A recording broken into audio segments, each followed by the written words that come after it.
வணக்கம் முத்துக்குமார். இன்னைக்கு வந்து நிஃப்டி அ ஒரு வாலட்டிலிட்டிய வந்து குடுத்துருந்தாங்க. அந்த சிஐஎஸ் சிஸ்டம் வந்து இன்னைக்கும் அந்த மார்க்கெட்ல ஒரு க்ளோசிங் பிரைஸ்ல பெரிய ஒரு சேஞ்சஸ் ஏற்படுத்தியிருந்தது. ஸோ இது வந்து தொடர்ந்து நடந்துகிட்டே வருது. இது இல்லாம நமக்கு குளோபல் மார்க்கெட்ல என்ன நடந்திருக்கு? US market, gold, silver, crude oil, Iran, US war என்ன கண்டிஷன்ல இருக்கு? அந்த எல்லா தகவல்களையும் இப்போ வந்து நம்ம ஒன் பை ஒன் பார்த்துருவோம். அதுக்கு முன்னாடி எல்லாரும் வந்து டிஸ்க்ளைமர் அண்டர்ஸ்டாண்ட் பண்ணிக்கங்க. நம்ம சேனல்ல குடுக்குற அனைத்து தகவல்களும் ஒன்லி ஃபார் எஜுகேஷனல் பர்ப்பஸ் மட்டும் தான். இதில எதுவுமே ரெக்கமெண்டேஷன்ஸோ, டிப்ஸோ கிடையாது.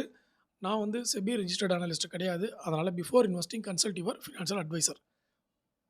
ஓகே. சரி, இப்போ இன்னைக்கு பார்த்தீங்கன்னா, நமக்கு போஸ்ட் மார்க்கெட் ரிப்போர்ட், அதுக்கப்புறம் வந்து நாளைய பங்குச் சந்தைக்கு தேவையான ஒரு ப்ரீ மார்க்கெட் ரிப்போர்ட் மாதிரி டேட்டாவ இப்போ நம்ம ஃபுல்லா பார்த்துருவோம். இன்னைக்கு வந்து நிஃப்டி 9 புள்ளிகள் பாசிட்டிவ்ல முடிவடைஞ்சிருந்தது. வழக்கம் போல வந்து இன்னைக்கும் அந்த 3:15க்கு வந்து மார்க்கெட் முடிஞ்சிருச்சு. 3:15க்கு அப்புறம் பார்த்தீங்கன்னா, ஒரு மிகப்பெரிய அளவிலான ஒரு ஏற்றத்த வந்து அந்த க்ளோசிங் பிரைஸ் குடுத்தது. அதாவது பார்த்தீங்கன்னா, க்ளோசிங் அப்போ 3:15க்கு 24,570 தான் மார்க்கெட்ல நிஃப்டியோட பிரைஸ். 570லிருந்து 623 வரைக்கும் போயிருச்சு. நேத்திக்கு பார்த்தீங்கன்னா, நமக்கு நிஃப்டி க்ளோஸ் ஆகும்பொழுது 150 புள்ளிகள் டிஃபரன்ஸ் இருந்தது. 3:15க்கும் 3:30க்கும் 3:30க்கு க்ளோஸ் ஆகும்போது. அதேமாரி இன்னைக்கு பார்த்தீங்கன்னா, கிட்டத்தட்ட 50, 55 புள்ளிகள் வந்து டிஃபரன்ஸ் காமிச்சிருக்காங்க. அந்த க்ளோசிங் ஆக்ஷன்ல. ஸோ இது வந்து இன்னும் கொஞ்ச நாள்ல ஸ்டேபிள் ஆயிரும் அப்படின்ற மாதிரி சொல்லியிருக்காங்க. பட் வெயிட் பண்ணி தான் நம்ம பார்க்கணும். அதுவரைக்கும் இன்ட்ராடே ட்ரேடர்ஸ், அப்புறம் இந்த மார்னிங் ஃபர்ஸ்ட்டு 5 நிமிஷம் மார்க்கெட் முடியும் பொழுது ட்ரேடிங் பண்ணுறது, அந்த 3 மணிக்கு மேலே ட்ரேடிங் பண்ணுறது, அதெல்லாம் வந்து நம்ம அவாய்ட் பண்ணிக்கிறது ட்ரேடருக்கு வந்து ரொம்ப நல்ல விஷயங்க. ஏன்னா இது செட்டில் ஆகணும். இல்லன்னா இதில வந்து நம்ம சிக்கிடுவோம். இத வந்து புதுசா வந்திருக்கிற ட்ரேடர்ஸ், ரெகுலர் ட்ரேடிங் குரூப்ல வந்து எல்லாரும் ஷேர் பண்ணுங்க. இன்னும் கூட சில பேர் வந்து அப்டேட் எடுத்துக்காம இருப்பாங்க. இந்த சிஏஎஸ் சிஸ்டம் பத்தி. ஸோ அந்த சிஏஎஸ் உடைய தாக்கம் எப்படி இருக்குன்றத இந்த 2 நாளா நீங்களே பார்த்துருப்பீங்க. தெரியாதவங்களுக்கு இத வந்து அப்டேட் பண்ணிடுங்க. கொஞ்ச நாளைக்கு இந்த மார்னிங் ஃபர்ஸ்ட்டு 10 மினிட்ஸு மார்க்கெட் முடியறதுக்கு 3 மணிக்கு முன்னாடியே நம்ம ட்ரேடிங்க க்ளோஸ் பண்ணிக்கணும். அப்படிங்கிறதுல வந்து கொஞ்சம் தெளிவா இருங்க. இல்லன்னா இந்த மாரி சிக்கல்ல போய் நம்ம மாட்டிக்கிறதுக்கு வாய்ப்பு இருக்கு. பிகினர்ஸ்க்கு சொல்றேன். ஓகே. அதே மாதிரி இது ஸ்டேபிள் ஆயிடுச்சுன்னா, அப்புறம் நம்ம நார்மலா வந்து எண்ட் வரைக்கும் போலாம். இது எப்படி போகுதுன்றது போக போக தான் நமக்கு தெரியும். அடுத்தது நாளைக்கு வந்து நிஃப்டி நேரோ ரேஞ்சில இருக்கு. கோல்டு இந்த மாசம் ஃபுல்லாவே நேரோ ரேஞ்சு. சில்வர் இந்த மாசம் ஃபுல்லாவே நேரோ ரேஞ்சு. ஸோ அப்படி இருக்கும் பொழுது நமக்கு எக்ஸ்பெக்டேஷன் வந்து எல்லாமே பாசிட்டிவ் டைரக்ஷன்ல தான் வந்து இருக்கு. நாளைய பங்குச்சந்தை இன்னைக்கு இன்னொரு விஷயம் செக்டார் டேட்டாவும், ஸ்டாக்ஸும் வந்து பார்த்துருவோம். செக்டார் டேட்டாவ பொறுத்தளவுல இன்னைக்கு வந்து மெட்டல் செக்டார், ஆட்டோ செக்டார் 2மே வந்து 1.7% 1%க்கு மேல வந்து ஏற்றம் குடுத்திருந்தது. அதேமாரி மீடியா மட்டும் 1%க்கு மேல டவுன் ஆகியிருந்தது. மத்ததெல்லாம் வந்து ஓரளவுக்கு ரியாலிட்டி, பிஎஸ்யூ பேங்க்கு, இன்ஃப்ராஸ்ட்ரக்சர் இதெல்லாமே வந்து ஏற்றம் குடுத்திருந்தது. அடுத்தது ஸ்டாக்ஸ் அப்படின்னு பார்க்கும்போது இன்னைக்கு பார்த்தீங்கன்னா, செல்லோ செல்லோ வேர்ல்டு வந்து நல்ல ஒரு ஏற்றம் குடுத்திருந்தாங்க. அப்புறம் வந்து ஆட்டோமோட்டிவ் லிமிடெட் இது வந்து 15% ஏற்றம் குடுத்திருந்தது. ஷில்பா மெடிகேர் இது பார்த்தீங்கன்னா, 11% ஏற்றம் குடுத்திருந்தது. அதுக்கப்புறம் எலக்ட்ரானிக்ஸ் ஸ்மார்ட் இந்தியா இது வந்து 10% ஏற்றம் குடுத்திருந்தது. இதெல்லாம் வந்து நல்ல ஏற்றம் குடுத்த நிஃப்டி பாருங்க ஏறல. ஓகே 9 புள்ளிகள் தான் வந்து ஏற்றம் குடுத்திருக்கு. ஆனா ஸ்டாக்ஸ் வந்து வேற லெவல்ல ஏற்றம் குடுத்திருக்கு. ரீசன் என்ன அப்படின்னு பார்த்தீங்கன்னா, இன்னைக்கு வந்து மைக்ரோ கேப் எல்லாமே வந்து 1.2% வந்து அந்த இண்டெக்ஸ்ல ஏற்றம் குடுத்திருக்கு. இண்டைசிஸ்ல. அப்போ மைக்ரோ கேப் எல்லாமே வந்து பெரிய அளவுல ஏற்றம் குடுத்திருக்கு. ஸ்மால் கேப் 50 பாருங்க 1% 0.9% 1% அப்புறம் கிட்டத்தட்ட போயிடுச்சு. ஸோ அதனால என்ன ஆயிடுச்சுன்னா, இந்த small gap, micro gap, alpha 50 stocks, அப்புறம் வந்து ஜூனியர் நிஃப்டி கொஞ்சம் வந்து ஏற்றம் குடுத்தது. 250 புள்ளிகள் ஏற்றம் குடுத்திருந்தது. அது கொஞ்சம் ஏற்றம் குடுத்தது. ஸோ நிஃப்டி 50 லார்ஜ் கேப்ப விட மத்த மார்க்கெட் கேபிட்டல்ஸ்லாம் கொஞ்சம் ஏற்றம் குடுத்தது. அதில மைக்ரோ கேப்பும், ஸ்மால் கேப்பும் பெருசா வந்து இன்னைக்கு ஏற்றம் குடுத்திருந்தாங்க. அதனால தான் போர்ட்ஃபோலியோ வந்து நெறைய பேருக்கு இன்னைக்கு பாசிட்டிவ்ல இருக்கும்.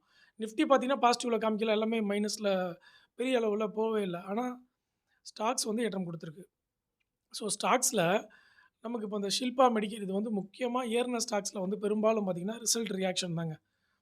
ஓகேவா? ஷில்பா மெடிக்கேர் பார்த்தீங்கன்னா, ஹையஸ்ட் குவார்ட்டர்லி ரெவென்யூ வந்து காமிச்சிருக்கிறாங்க. அதனால அந்த ஸ்டாக் 11% ஏறியிருக்கு. ஆஸ்க் ஆட்டோமேட்டிவ் அது பார்த்தீங்கன்னா, அவங்களுடைய டேட்டால வந்து அவங்களோட குரோத் கைடன்ஸ் வந்து குடுத்துருக்குறாங்க. ஸ்ட்ராங் டிமாண்ட வந்து காமிச்சிருக்கிறாங்க. நல்லா ஏற்றம் குடுத்துருக்கு. எல்லாமே ரிசல்ட் ரியாக்ஷன் தான். அதனால ரிசல்ட்ட வந்து ஏன்னா இன்னைக்கு 100 ஸ்டாக்ஸ் ரிசல்ட் வந்தது. நாளைக்கு ஒரு 103 ஸ்டாக்ஸ் ரிசல்ட் இருக்கு. இந்த ரிசல்ட் ரியாக்ஷன்ல தான் மார்க்கெட் வந்து பெரிய அளவுல ஓடுது. ஓகேவா? அடுத்து செல்லோ வேர்ல்டுக்கு பார்த்தீங்கன்னா, எல்லாருமே ரேட்டிங் இன்கிரீஸ் பண்ணியிருக்காங்க. டார்கெட்லாம் இன்கிரீஸ் பண்ணிட்டாங்க. ஆல்ரெடி பார்த்தீங்கன்னா, அந்த கம்பெனியெல்லாம் வந்து ரூ. 1000 இருந்துச்சு. ரூ. 1000லேருந்து இப்போ ரூ. 398 வரைக்கும் இறங்கியிருக்கு. அதுவும் இன்னைக்கு ரூ. 54 ஏறியிருக்கு. இல்லன்னா ரூ. 340 இருந்துச்சு. ரூ. 1000லேருந்து இறங்கி. எல்லாரும் வந்து ரூ. 490 வரைக்கும் போகும் அப்படின்னு சொல்லிட்டு ஒரு ரேட்டிங்க போட்டு விட்டாங்க நெறைய புரோக்கரேஜ் கம்பெனிகள். அதனால என்ன ஆயிடுச்சுன்னா, அந்த கம்பெனி இன்னைக்கே பார்த்தீங்கன்னா 15% வரைக்கும் ஏற்றம் குடுக்க ஆரம்பிச்சுருச்சு. ஒரு ரிசல்ட் ஓரளவுக்கு மாடரேட்டா இருக்கும்பொழுது தான் அந்த மாரி நடக்கும். ரிசல்ட் வந்து அந்த செல்லோ வேர்ல்டுக்கு வந்து என்ன ஆயிடுது, 7ஆம் தேதி ரிசல்ட்டு. ஸோ, அதனுடைய எக்ஸ்பெக்டேஷன் கொஞ்சம் பாசிட்டிவா இருக்கு போல. அதனால எல்லாரும் வாங்கி தள்ளிட்டாங்க. ஓகே. அடுத்தது நாளை பங்குச்சந்தைக்கு தேவையான தகவல்கள் அப்படின்னு பார்க்கும்பொழுது, இந்த யுஎஸ் யுஎஸ் ஈரானுடைய டேட்டாவ பொறுத்தளவுல நெறைய ஃபேக் நியூஸும் வந்துகிட்டு இருக்குங்க. அத வந்து யுஎஸ்ஏ கன்ஃபார்ம் பண்ணியிருக்கிறாங்க. நேத்தைக்கு வந்து ஈரான் ஒரு இடத்துல அட்டாக் பண்ணியிருக்கிறதா வந்து ஒரு தகவல் குடுத்தாங்க. ஆனா யுஎஸோட மீடியால, அஃபிஷியல் மீடியால அத பத்தி பேசவே மாட்டேங்கிறாங்க.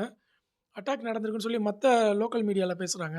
ஸோ, மக்கள் யாரெல்லாம் வந்து மனிப்புலேட் ஆகுறாங்களோ, அவங்கலாம் லோக்கல் மீடியாவ பார்த்து மனிப்புலேட் ஆயிடுறாங்க. அஃபிஷியல் நியூஸ் வந்து அந்த மாரி வரமாட்டேங்குது. ஸோ, அஃபிஷியல் நியூஸ் ஒண்ணா இருக்கு. மீடியா நியூஸ் வேற மாதிரி இருக்கு. இது 2த்தையும் தனித்தனியா இவங்க வந்து ம ஆப்போசிட்டா போடுறாங்க. அதனால தான் வந்து பெரிய கன்ஃப்யூஷன்ஸ் வந்து நடக்குது. நார்மலா அவங்க பண்ற டேட்டா பாதி. இப்ப ட்ரம்பே வந்து ஒரு நாள் அட்டாக் பண்ணுவேன்றாரு, ஒரு நாள் அட்டாக் பண்ண மாட்டேன்றாங்க. பீஸ் டாக் வருது, திருப்பி பீஸ் டாக் ஃபெயிலியர் ஆகுது, அகைன் பீஸ் டாக் வருது. இதோட 3வது தடவ பீஸ் டாக் ஸ்டார்ட் பண்ணிட்டாங்க. ஸோ இந்த தடவ வந்து ரொம்ப ஸ்ட்ராங்கா இருக்கிறதா வந்து அனௌன்ஸ்மென்ட் குடுத்தாங்க.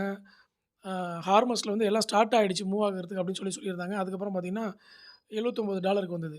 நேத்திக்கு நைட்டு திருப்பி ஈரான் அட்டாக் பண்ணிருச்சுன்னு சொன்னோனே, திருப்பி $80 தாண்டுச்சு. உடனே அதுக்கு அன்கன்ஃபர்ம்டு நியூஸ்ன்னோனே திருப்பி $79க்கு வந்துருச்சு. இப்ப பார்த்தீங்கன்னா, $79ல க்ரூட் ஆயில் வந்து நமக்கு ட்ரேட் ஆயிட்டு இருக்கு. இது இல்லாம டாலர்ல நமக்கு வந்து கோல்ட் அண்ட் சில்வர் பார்த்தீங்கன்னா, வேற லெவல்ல ஏற்றம் குடுத்துருக்காங்க. ஆ சில்வர் வந்து எக்ஸ்ஏஜி யுஎஸ்டின்னு சொல்லுவோம். அதில யுஎஸ் மார்க்கெட்ல பார்த்தீங்கன்னா, 4.5% சில்வர் ஏற்றம் குடுத்துருக்கு. கோல்டு எக்ஸ்ஏயு யுஎஸ்டி 4.15% வரைக்கும் ஏற்றம் குடுத்துருக்கு கோல்டு. ஸோ, அப்ப நாளைக்கும் நமக்கு வந்து சில்வர் அண்ட் கோல்டு ஏற்றத்தில போறதுக்கான ஒரு எதிர்பார்ப்பு இந்த டேட்டா வந்து காமிக்குது அந்த மாதிரி. ஓகே. அடுத்தது வந்து க்ரூட் ஆயில் நல்லாவே இறங்கி போச்சு. அதில ஒண்ணும் பெரிய நமக்கு நெகட்டிவா இல்ல. 1% ஏறியிருக்கு. ஆனா, அது இறங்குனது பார்த்தீங்கன்னா, $102லேருந்து $79க்கு வந்திருக்கு. 79, 80, 79, 80ன்னு மெயின்டெயின் பண்ணிட்டு இருக்கு. அவ்வளோதான். அடுத்தது டெலகிராம் உடைய கிரிப்டோ கரன்சி மேல ஏறியிருக்கு. பிட்காயின் பிடிசி பார்த்தீங்கன்னா, பிடிசியோட லெவல் வந்து 60 லோ வந்து $58,000 போச்சு இல்லையா? நமக்கு ஜூன் மாசம்.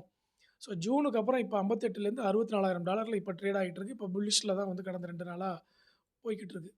பிட்காயினும். ஓகே. அடுத்து கிஃப்ட் நிஃப்டி அப்படின்னு பார்க்கும்பொழுது, நம்மளுடைய கிஃப்ட் நிஃப்டி வந்து 24,650ல இருக்கு. 70 புள்ளிகள் பாசிட்டிவ்ல இருக்கு. ஓகே. நம்மளுடைய நிஃப்டி ஃபியூச்சர்ஸ் பார்த்தீங்கன்னா, 647 92 புள்ளிகள் பாசிட்டிவ்ல இருக்கு. இதில 2மே ஒண்ணும் பெரிய சேஞ்சஸ்லாம் இல்ல. கிஃப்ட் நிஃப்டி எப்படி பார்த்தாலும் 4, 5 புள்ளிகள் வந்து பாசிட்டிவ்ல தான் வந்து காமிச்சிருக்கிறாங்க. ஸோ, அப்போ நேத்திக்கு சொன்ன மாரியே டேட்டா தான். கோல்டு பாசிட்டிவ்ல இருக்கு. சில்வர் வந்து யுஎஸ் டாலர்ல பாசிட்டிவ்ல இருக்கு. ஆ கிஃப்ட் நிஃப்டி வந்து நமக்கு இப்போ வரைக்கும் 14 புள்ளிகள் பாசிட்டிவ்ல இருக்கு. யுஎஸ் மார்க்கெட்ல வந்து நாஸ்டாக் பாசிட்டிவ்ல இல்ல. டவ் ஜோன்ஸ் வந்து ஒரு 0.8% பாசிட்டிவ்ல இருக்கு. யூரோப்பியன் மார்க்கெட்ல வந்து மிக்ஸ்டு மார்க்கெட்டாக இருக்கு. ஏசியன் மார்க்கெட்ல வந்து பெரிய மார்க்கெட் நிக்கி வந்து 3% ஏறி இருக்கு. கோஸ்பி வந்து 3.6% ஏறி இருக்கு. தைவான் வந்து 2.8%. ஏசியன் மார்க்கெட் நல்லா பெர்ஃபார்மன்ஸ் பண்ணிட்டு வருது. ஓகே. ஸோ இது இல்லாம நம்ம பார்க்க வேண்டியது எஃப்ஐஐ டேட்டா. எஃப்ஐஐ வந்து கடந்த நாட்கள்ல வந்து தொடர்ந்து பாசிட்டிவாலே வந்துட்டு இருக்காங்க. நம்ம அத பார்த்துக்கிட்டு தான் இருக்கிறோம். ஓகே. அது வந்து மார்க்கெட்டுக்கு ஒரு பெரிய ஒரு பெனிஃபிட்டா நமக்கு வந்துகிட்டு இருக்கு. எஃப்ஐஐ வந்து திருப்பியும் பையிங் உள்ள வருது. இப்போ இந்த இந்த ராலிய பயன்படுத்தி ஒரு ஸ்விங் அடிக்கிறவங்க வந்து இதில ட்ரை பண்ணிட்டு இருக்கிறாங்க. இன்னைக்கும் பார்த்தீங்கன்னா, எஃப்ஐஐ வந்து 943 crore வந்து மைனஸ்ல போயிருக்கு இன்னைக்கு. டிஐ வந்து 2883 கோடிக்கு வந்து பாசிட்டிவ்ல இருக்கிறாங்க. எஃப்ஐஐ வந்து இன்னைக்கு நெகட்டிவ். நேத்திக்கெல்லாம் பாசிட்டிவ்ல போயிட்டு இருந்த எஃப்ஐஐ. இந்த டேட்டா வந்து நான் டெலிகிராம்ல போஸ்ட் பண்ணிடுறேன். டெலிகிராம்ல போயிட்டு செக் பண்ணிக்கங்க எஃப்ஐஐ டேட்டாவ. ஓகே. ஸோ எஃப்ஐஐ டேட்டா வந்து நமக்கு நெகட்டிவ்ல இருக்கு. கோல்டு, சில்வர் பாசிட்டிவ்ல இருக்கு. யுஎஸ் மார்க்கெட்ல. க்ரூட் ஆயில் வந்து பெரிய அளவுல நமக்கு ஏறல. அதனால ஒரு பிரச்சனையும் இல்ல. யுஎஸ் மார்க்கெட் நியூட்ரலா இருக்கு. மிக்ஸ்டு மார்க்கெட்டா இருக்கு. யுகே மார்க்கெட் மிக்ஸ்டு மார்க்கெட்டா இருக்கு. கிஃப்ட் நிஃப்டி 14 புள்ளிகள் பாசிட்டிவ்ல இருக்கு. ஸோ நெகட்டிவா இப்போ வரைக்கும் எதுவும் வரல. சிஐஎஸ்ல வந்து பெரிய வாலட்டிலிட்டி குளோசிங் பிரைஸ்ல இருக்கிறனால, புதுசா இருக்கிற ட்ரேடர்ஸ்லாம் கொஞ்சம் கேர்ஃபுல்லா வந்து ட்ரேட் பண்ணுங்க. அவசரப்பட வேண்டாம். டிமேட் அக்கவுண்ட் இல்லாதவங்களுக்கு டிஸ்கிரிப்ஷன்ல என்னுடைய ரெஃபரல் லிங்க் குடுத்துருக்கேன். விருப்பம் இருக்கிறவங்க என்னுடைய ரெஃபரல் லிங்க்க வந்து நீங்க எல்லாருக்கும் ஷேர் பண்ணலாம். அக்கவுண்ட் ஓப்பன் பண்ணலாம். எனக்கு வந்து நீங்க சப்போர்ட் பண்ணலாம். ஓகே. நன்றி. நாளைக்கு வந்து நம்ம பார்ப்போம். இதுக்கு முன்னாடி ஒரு வீடியோ போட்டேங்க. அது வந்து ஆடியோ பாதியில கட் ஆயிடுச்சு. பவர் கட் ஆயிட்டு. அதனால தான் அந்த வீடியோ அப்புறமா பிரைவேட் பண்ணி அத டெலீட் பண்ணிட்டேன். அதனால தான் ஃப்ரெஷ்ஷா இன்னொரு வீடியோ நான் மேக் பண்ணேன். அது 20 நிமிஷம் வீடியோ. அதில வந்து ரிசல்ட் டேட்டா, ஐபிஓ டேட்டா எல்லாம் குடுத்துருந்தேன். ஆ எல்லாமே போயிடுச்சு. ஸோ பரவால்ல. இப்ப ஐபிஓ பத்தி ஒரு அப்டேட் குடுக்கணும். Latest IPO, main board IPO பத்தி நாளைக்கு வந்து நான் செப்பரேட்டா ஒரு வீடியோ போட்டுர்றேன். ஓகே. ஏன்னா நெறைய கிரே மார்க்கெட் பிரீமியம்ல ஒரு 3 ஐபிஓ வந்து 20%க்கு மேல இருக்கு. கிரே மார்க்கெட் பிரீமியம்ல. அந்த டேட்டாவெல்லாம் வந்து நாளைக்கு நான் குடுக்குறேன் தெளிவா. ஓகே. ஸோ இந்த வீடியோ பயனுள்ளதா இருந்ததுனா லைக், கமெண்ட், சப்ஸ்கிரைப் பண்ணுங்க. நீங்க ஏதாவது இன்ஃபர்மேஷன் நியூஸ் வச்சிருக்கீங்கன்னா, அதையும் வந்து நீங்க கமெண்ட்ல பதிவு பண்ணலாம். ஆனா டிப்ஸ், ரெக்கமெண்டேஷன்ஸ் போடாதீங்க. நன்றி, வணக்கம்.